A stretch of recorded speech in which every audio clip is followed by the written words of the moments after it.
সবাই হারিয়ে যাওয়ার জন্য আসে না, ফুরিয়ে যাওয়ার বিষাক্ত তীর তাদের বর্মভেদ করতে পারে না। বয়স বাড়ে, তবে সেটা ধরা দেয় অভিজ্ঞতার ডালা নিয়ে। রোহিত শর্মা তো সেই দলেরই।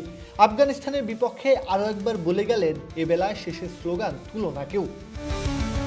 না, লক্ষ্যটা খুব বেশি না, 219 রান ছুড়ে দিয়েছে আফগানিস্তান। তরুণ যশস্বী জয়সওয়ালের সাথে সেই বুড়ো রোহিত জুটি। তবে শুরুটা দেখে অনেকেই হয়তো ভ্রু কুঁচকেছিলেন।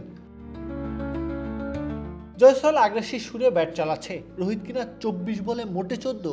এই তীক্ষ্ণ দৃষ্টির জবাবটা রোহিত দিলেন পরের 2 বলে। জিয়াউর রহমানকে ছক্কা 4 হাঁকিয়ে সেই যে শুরু করলেন, এরপর তো চলল তাণ্ডব। Cool body spray, long lasting fragrance. একের পর এক বল আছড়ে পড়ল গ্যালারিতে। সেই চিরচেনা পুল ড্রাইভ, কে বলবে লোকটা বুড়ো।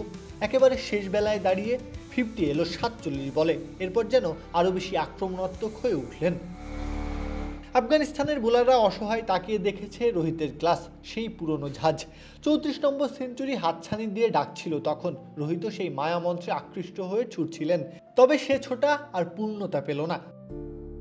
69 বলে 79 রানের এক অনবদ্য ইনিংস খেলে তাকে ফিরতে হলো। নিজের পর বিরক্তির সবটাই উগরে দিয়েছেন। তবে ক্রিকেটে ব্যাটারদের একবার ভুল হলে শুধরে নেওয়ার সুযোগ কমই থাকে। অবশ্য রোহিত শর্মার আক্ষেপ থাকার কথা না নিশ্চয়ই। ফেরার আগে যে দর্শকদের পয়সা উসুল করে দিয়ে গেছেন, বছর 10 আগে রোহিতকে ফিরিয়ে এনেছেন। যাওয়ার আগে বলে গেছেন, বয়স বাড়লেই সবাই অক্ষম হয় না।